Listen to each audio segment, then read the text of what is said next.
Tudo bem? Você sabe o que é um behavior score? O que é um collection score? Qual a diferença entre esses dois tipos de modelos preditivos? Quais são suas aplicações e diferenças no mundo financeiro, no mundo do crédito, no mundo da cobrança? Pois bem, estas e outras questões serão abordadas aqui nesse vídeo que eu faço em conjunto com meu amigo Eduardo Tambellini e com meu amigo Guilherme Alonso do canal Tabelando com Tabelini.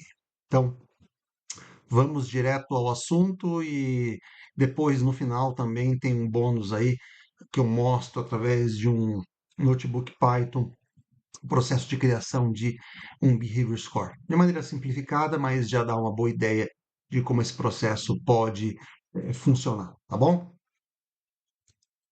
Então, vamos lá. Antes de falar do behavior score e do collection score, vamos falar um pouco de novo, novamente sobre aquele processo de evolução do Analytics, né? O Analytics, ele basicamente tem quatro grandes camadas: o Analytics descritivo, o Analytics diagnóstico, o preditivo e o prescritivo. Onde é que se concentra esse processo de modelagem de risco, né? Modelagem de comportamento de risco, que é onde estão inseridos o contexto de behavior e collection score. Estão exatamente na torre de analytics preditivo, porque a partir de dados passados eu consigo estimar qual vai ser o comportamento ou como pode ser o comportamento de clientes com relação ao uso do crédito, né? Então, no final das contas, é nesse analista preditivo que eu vou conseguir estimar, por exemplo, a probabilidade de um cliente entrar em atraso ou a probabilidade de um cliente que já está em atraso fazer um determinado pagamento dentro de um horizonte de tempo pré-definido. É justamente aí que entra a mágica e o grande poder do uso de modelos comportamentais, porque analisam comportamento passado do cliente para poder estimar como ele pode se comportar no futuro, né? Então, quando a gente fala de modelos preditivos na indústria financeira, eu tenho uma gama absurdamente imensa de modelos que já foram utilizados e continuam sendo utilizados. Desde os modelos mais simples, com modelos de regressão linear, modelos de regressão logística, até árvores de decisão, modelos probabilísticos mais simples, como naive Bayes, né? Até modelos já mais complexos, né? Que são modelos de ensemble, né? Modelos de misturas de árvores, por exemplo, como random forest, gradient boosting, extreme gradient boosting, light GBM, etc., até evoluindo para modelos neurais. Pode perceber que existe uma escala, né, que vai desde o modelos lineares até modelos neurais, que no final das contas refletem um aumento significativo da complexidade da construção desses modelos e, obviamente, também uma redução significativa da interpretabilidade dos modelos. O que quer dizer com isso? Modelos de regressão, via de regra, você sabe exatamente quais são as variáveis que compõem o modelo, os pesos dessas variáveis, tudo isso é muito claro. Já nos modelos de mistura de árvore, modelos neurais, isso não fica tão explícito. Existem metodologias de explicabilidade dos modelos que permitem que a gente consiga, entre aspas, abrir o capô do modelo e conseguir entender um pouco melhor as relações intrínsecas entre as variáveis que fazem parte desses modelos específicos, né? Que tipos de modelos preditivos são usados ou têm sido usados com mais frequência na indústria financeira, né? Isso é uma gama novamente imensa, e não só para avaliação de risco de crédito, como para avaliação de risco de fraude, para avaliação da propensão de um cliente aceitar uma determinada oferta, propensão de um cliente, por exemplo, cancelar o seu relacionamento com a instituição financeira, né? Entre outras várias aplicações que podem ser estabelecidas como casos de uso, né? Então, estou falando de modelos de fraud application, são modelos de fraude na proposta, modelos de fraude transacional que medem a probabilidade de uma transação não ter sido feita pelo cliente, ter sido feita, por exemplo, por um fraudador. Modelos de credit scoring, que são os chamados modelos de avaliação de risco de crédito no momento da originação de crédito, né? Modelos de behavior score e collection score, que são, no final das contas, modelos que nos permitem avaliar a probabilidade do cliente entrar em atraso, dado que estava em dia, e modelos de collection score que nos permite medir, mensurar a probabilidade de um cliente pagar a sua dívida, dado que estava em atraso, né? Então, todos esses modelos são amplamente utilizados na indústria financeira. A gente vai se concentrar mais fortemente aqui nos modelos de Behavior Score e de Collection Score, né? Que são utilizados em momentos diferentes do ciclo de vida do cliente, porém têm seu processo de construção eh, características muito similares. O que muda basicamente aí são as variáveis que são utilizadas nesses modelos e, obviamente, a variável target, né? Quando eu falo de behavior score, eu estou falando de uma variável target que basicamente é se o cliente entrou ou não entrou em default. E aí, a partir disso, eu vou construir uma modelagem que estima a probabilidade desse evento acontecer. E já no collection score, a variável target é se o cliente pagou ou não pagou. E aí eu vou novamente modelar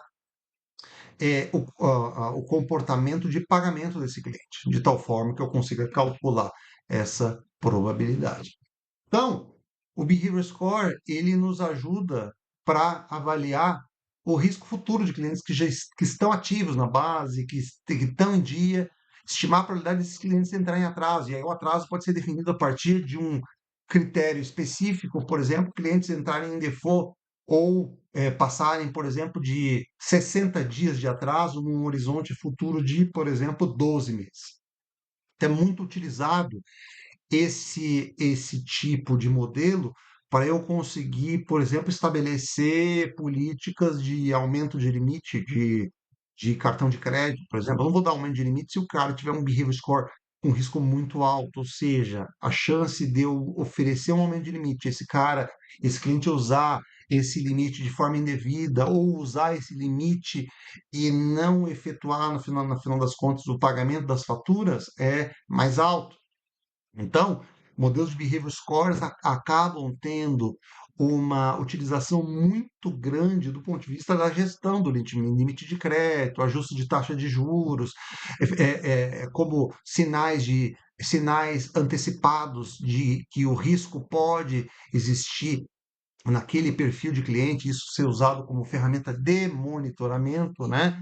Enfim, aí entram vários tipos de variáveis que podem ser utilizadas nesse tipo de modelo. Histórico de pagamento, utilização do limite, saldo devedor versus exposição a risco, tempo de relacionamento, né?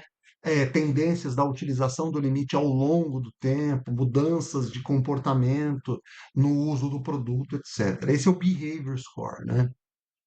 Se eu falo collection score, já é numa outra fase, o cliente já está em atraso. E aí eu quero estimar qual que é a chance desse cliente efetivamente voltar a ser um bom cliente, ou seja, pagar a dívida que ele tinha e, no final das contas, seguir a sua vida normalmente, né? Então, no final das contas, eu quero calcular a probabilidade de ocorrer um pagamento ao longo do tempo. Aí, essa questão de que pagamento, qual valor, qual percentual, são todas parte de um processo específico de determinação da variável target aí do modelo de collection. Eu posso eventualmente considerar que um pagamento, qualquer pagamento, posso considerar que um pagamento o cara pagou mais de X% da dívida que ele tinha, etc. Tudo isso são particularidades da construção de um modelo de collection score, que aí considera, por exemplo, históricos de atraso,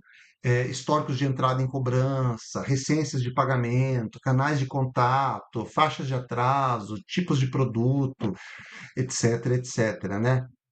o modelo de Collection Score ele é essencialmente utilizado como parte da estratégia de cobrança, para determinar se eu vou ser mais agressivo em termos de volume de acionamentos, estratégia de acionamento, ou vou ser mais brando, por conta da característica desse cliente. E isso atuando junto com a construção de personas e clusters de cobrança, nos permite fazer uma um processo de cobrança muito mais inteligente, muito mais acurado e que permite investir energia onde se deve investir e, obviamente, ter uma estratégia mais branda, onde efetivamente seja mais adequado, não seja necessário ter tanta intensidade, né?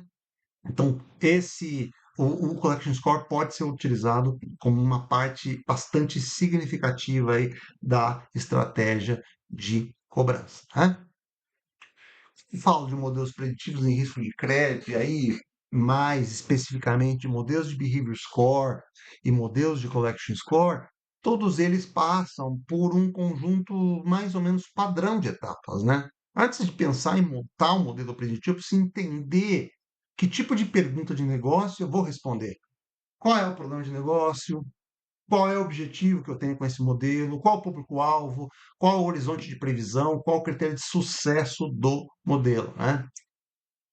A partir disso, eu monto a ABT, que a gente chama de Analytical Base Table, que é basicamente uma base consolidada com todas as informações que são necessárias para a construção do modelo analítico, né?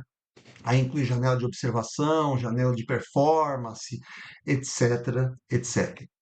Começa a selecionar as variáveis, identificar variáveis candidatas, tratar valores missing, né? Tratar outliers, tratar categorias, fazer todo um processo, por exemplo, de transformação das variáveis para a utilização, por exemplo, de modelos de machine learning, dependendo da metodologia que eu considere, né? Aí vem o desenvolvimento propriamente dito, né, que eu tenho a separação de amostra de treino, validação e teste, transformação de variáveis, etc, etc, de tal forma que depois que eu construo o modelo, consiga ver se esse modelo efetivamente é um modelo estável, se ele não está sofrendo nenhum processo de overfitting, por exemplo, de estar gerando resultados muito bons no treinamento, é quando eu vou testar numa amostra diferente, a, a acurácia, a performance desse modelo é muito, muito distinta, muito discrepante. Esse tipo de coisa não pode acontecer, porque se o modelo se comportar assim, quando eu botar ele em produção, ele vai ter resultados completamente não confiáveis, né? Aí, dentro do processo de desenvolvimento do modelo, eu tenho a escolha do modelo. Eu posso testar diferentes algoritmos, né, com diferentes níveis de interpretabilidade e tomar a decisão de qual modelo efetivamente é utilizado, né? Depois disso, a gente trabalha na parte de validação do modelo, do ponto de vista de métricas, de performance, de calibração, aí utilizando diferentes eh, eh, estatísticas como área embaixo da curva, o KS, que é o Kolmogorov-Smirnov, que é extremamente consagrado no mundo financeiro, né, no mundo de risco de crédito para a indústria financeira, o Weinstein, Gini, né, precisão, recall, acurácia, é tudo dependendo da particularidade que eu quero considerar, eu posso também utilizar esses indicadores. Aí depois tem o modelo em produção, se botar o modelo em produção, integrar isso com sistemas e regras de decisão dentro de um decision flow específico que possa estar sendo executado em produção, né?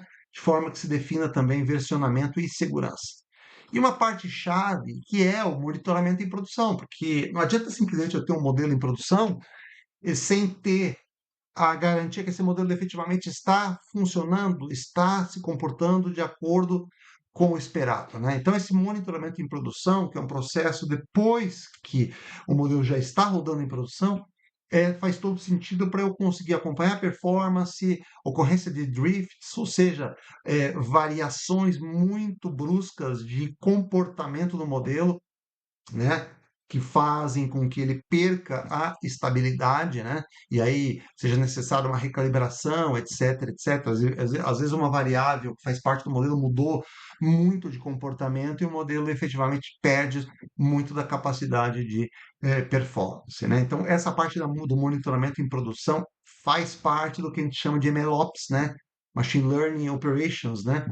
De forma que aquilo que você desenhou numa prancheta, que você desenhou no desenvolvimento do modelo, ele efetivamente gere os resultados esperados também em produção e possa continuar gerando resultados significativos depois que eles são implementados e são usados para tomar decisão, né? Então, essa é a visão bastante conceitual dos modelos de avaliação de risco, especificamente modelos de Behavior Score e Collection Score. Agora, vamos para uma etapa um pouco mais prática, que eu vou mostrar aqui um notebook Python que tem a maior parte dessas etapas que a gente comentou aqui, de forma que se entenda como que isso, no final das contas, se reflete na prática. Então, vamos lá. Olha só, esse aqui é o que a gente chama de VS Code, né? Visual Studio Code, que é basicamente uma IDE para desenvolvimento de análise de dados aí, usando linguagens de programação, de tal forma que você consiga colocar também aí algum nível de documentação, colocar comentários, detalhes, etc, né? Então, aqui no VS Code, a gente criou aqui um notebook Python com o desenvolvimento de um modelo de behavior score aí, fictício, né, para um produto de cartão de crédito de um banco digital, né? Então, eu trabalhei aqui com basicamente algumas bibliotecas clássicas, né, como NumPy, Pandas, Scikit-learn, Seaborn, Matplotlib para a parte gráfica, etc, né? Comecei com uma geração de uma base sintética aqui de 100 mil registros aqui, pensando numa taxa de mouse de mais ou menos uns 20%, né? Ou seja, desses 100 mil clientes, eu tenho mais ou menos 20 mil clientes que atingiram o default, ou seja, passaram de 60 dias de atraso numa janela aí de performance de 12 meses, né? Então, construir aqui uma base sintética, que no final das contas, já com várias variáveis aqui, por exemplo, associadas à idade do cliente, renda mensal, tempo do relacionamento em meses, limite de crédito, né? Informações aqui sobre o nível de utilização do limite, etc. E no final das contas, ela me gerou um tabelão, né? Que é aquela história da ABT que eu tinha comentado. Claro que no processo real eu tenho tabelas vindas de vários lugares que depois eu tenho que integrar tudo isso e construir esse tabelão. Que eu simplifiquei, já gerei essa tabela de uma maneira mais direta ao ponto, né? Tá vendo aqui, ó? Então, dos 100 mil registros, 80 mil registros são clientes bons, né? E 20 mil registros são os clientes maus. Aí me dando ao redor aí de uma taxa de 20% de maus, né? Aí começa uma análise exploratória de dados, começa a analisar as características de cada variável, se é uma variável texto, se é string, se é numérica, etc, etc, né? A distribuição do target lá, né? De acordo com o que eu tinha simulado na base fictícia, algumas estatísticas descritivas sobre cada uma das variáveis que foram criadas, né? Até para entender aqui a ocorrência de outliers, tem um dado muito estranho que merece ser investigado, né? A distribuição das variáveis por classe de bom e mal, até para ver se realmente essas variáveis estão diferenciando. Se não dá uma olhada, por exemplo, se eu tivesse duas curvas completamente sobrepostas aqui, tanto para os bons quanto para os maus, essa variável não significaria nada, né? Então dá uma olhada aqui, ó, a utilização média nos últimos 3 meses. Você percebe que a curva de utilização dos maus, que é essa, essa, essa, essa essa curva em vermelho aqui, versus a curva de utilização média do limite nos últimos 3 meses dos bons, nessa curva azul, ela é completamente diferente. Você percebe que os maus têm um nível de utilização mais elevado na média e também mais disperso do que os bons, né? Pode perceber isso também em outras variáveis aqui, por exemplo, olha do percentual de pagamento mínimo também, completamente diferente para os dois públicos, né? Públicos, né? Então, fazer essa avaliação é muito importante para você entender como é que essas variáveis estão efetivamente se comportando. Então, por exemplo, fiz um teste aqui, né, da idade do cliente, né, e como isso impacta na taxa de maus, né, por faixa etária. Então, a gente percebe que, por exemplo, clientes mais novos têm uma taxa de default mais elevada do que clientes mais velhos, né? Então, por exemplo, clientes com 18 a 32, com uma taxa de default aí de 33%, clientes com mais de 52 anos aí, a taxa de default de 8,9. Então, isso reflete um pouco da característica desse universo, né?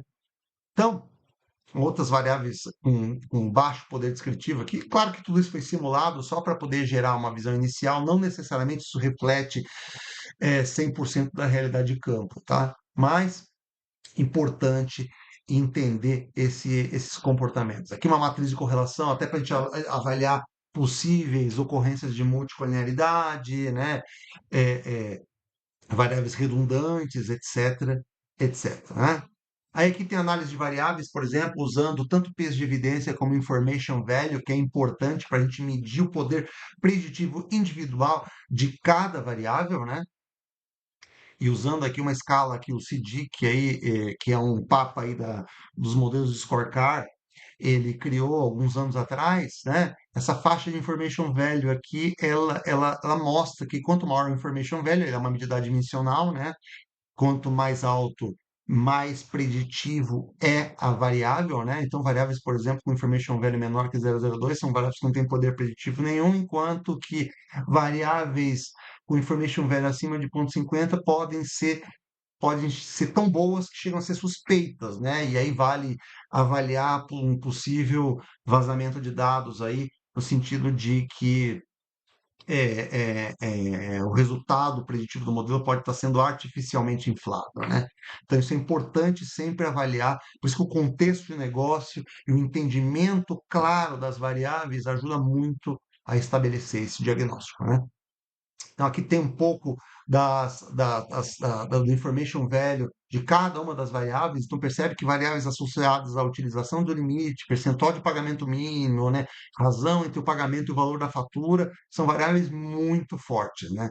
Muito. Até a propriedade apareceu aqui como uma variável relativamente forte, né? Aqui traz o information value já ordenado por cada uma das variáveis que foram consideradas, né? Interessante esse raciocínio. Aí, no final das contas, a partir da matriz de correlação também, depois, já a preparação das variáveis para a modelagem, eu posso já também já começar um processo de separação dessas bases entre treino e teste out of time, né? No sentido que eu desenvolvo um modelo em cima de uma base, né? Treine, ou desenvolvo, treine, né? Um modelo em cima de uma base e depois teste em uma base diferente, até para poder avaliar a possível existência de processos de overfit, né? Então aqui utilizamos aqui algumas métricas com área embaixo da curva e KS para poder estabelecer a, o nível de poder preditivo desse modelo. Aqui na geração da base sintética, eu coloquei um target para poder chegar num modelo com KS entre 60% e 65%, né? Então, criei aqui eh, 5 diferentes tipos de modelo, usando diferentes técnicas, como regressão logística, árvore de decisão, random forest, gradiente boost, né? E depois, comparando esses modelos a partir de uma curva ROC, né? Percebe que eles têm lá, tiveram performances muito parecidas em termos de resultado, né? Trabalhamos com o modelo campeão aqui como modelo de gradiente boost, né? Com o modelo aí com a maior área embaixo da curva, né? E que nos gerou aí um KS de 61,7. Importante entender que o KS, no final das contas, aqui é o nível máximo de separação entre as curvas, de duas curvas distintas. Nesse caso, do risco de crédito, é a curva de bons, que é a curva em azul, e a curva de maus. Então, quanto maior essa distância maior vai ser o KS. O KS varia entre 0 e 100%, né? Se eu tiver um KS zero, significa que eu tenho as duas curvas completamente sobrepostas. E se eu tiver um KS 100%, eu tenho as curvas completamente é, separadas, né? Então existe sim um nível de overlap entre as duas curvas, né? Então aqui se a gente olha, por exemplo, no nível de estabilidade no modelo e nas diferentes amostras, percebe que não tem overfit, né? Então o KS e a área embaixo da curva se comportam de maneira bastante estável entre as diferentes amostras, né? Então você percebe que o KS aqui na base de out of time, um período temporal completamente diferente, geralmente mais recente, né, do que o período utilizado no desenvolvimento, gerou um KS muito similar, né? E também olhando o PSI, que é um Population Stability Index, ou índice de estabilidade da população, consigo ver que tão diferente é a distribuição dessas diferentes variáveis em cada uma das amostras. Se for muito diferente, obviamente o PSI vai estourar, né? Vai apontar lá para cima. Isso vai mostrar que existe uma instabilidade no comportamento ou na distribuição dessas variáveis, né? E aqui quando eu vejo a distribuição do score, considerando uma faixa de 0 a 1000 aqui, os dos dois grupos, né? Tanto dos bons que estão em azul, curva em azul, quanto os maus em vermelho, percebe que as curvas são diferentes, mas percebe que tem um overlap aqui, né? Ó, entre as duas curvas, né? Ou seja, eu tenho clientes, tanto os clientes bons quanto clientes maus, e que estão aqui na faixa de 400 e 650 pontos, estão misturados. Então, isso sempre vai acontecer, não tem jeito, não tem como eliminar isso. Por quê? Porque a gente está falando de um modelo probabilístico, né? Modelo que trabalha com incerteza. Então, não é uma regra. Não é uma regra aritmética. Clientes com até 650 são ruins, acima de 650 são bons. Não existe isso. Você não vai ter 100% num grupo, zero no outro, ou zero num grupo, 100% no outro. Vai existir essa confusão. É por isso que é fundamental que exista estratégia de utilização do modelo para que esse modelo efetivamente gere resultado. Porque não tem como, sempre vai existir um erro de classificação dos modelos, por melhores que eles efetivamente sejam, né? E aqui, quando eu vejo essa distribuição da taxa de maus por faixa de behavior score, você consegue ter uma clareza do quanto o modelo efetivamente discrimina. Dá uma olhada aqui, ó. Se a gente pegar, por exemplo, clientes com behavior score até 470, arredondando, ó, eu tenho uma taxa de maus de 78%, aqui não está em percentagem ainda, né? Mas eu tenho uma taxa de maus de 78%. E percebe que essa taxa de maus vai diminuindo à medida que as faixas de behavior score vão aumentando. Então, por exemplo, se eu pego um behavior score aqui, ó, entre 785 e 856, a taxa de mouse já é de 0,2%, né? Diferente dos 78% que eu tinha na faixa inicial aqui com clientes com behavior score de até 470. Então você percebe que vai caindo, tem uma escadinha bonitinha, ó. 78, 50, 31, 18, 11, 6, 3, 2, vai, 0,7% e 0,2%. Percebe que interessante? E se você olhar isso na base out of time, percebe que os percentuais são efetivamente compatíveis, né? Ou seja, não tem grandes diferenças entre o que a gente observou na out of time e na base de teste, né? Então, no final das contas, é isso que efetivamente é um behavior score, uma ferramenta de avaliação de risco para que eu possa tomar decisões. Então, eu estou avaliando no momento zero, o cliente está em dia, não sei o que vai acontecer com ele lá na frente. Utilizo um modelo como esse para poder me orientar sobre decisões futuras, tá bom? Espero que vocês tenham gostado aí e nos encontramos no próximo vídeo. Muito obrigado.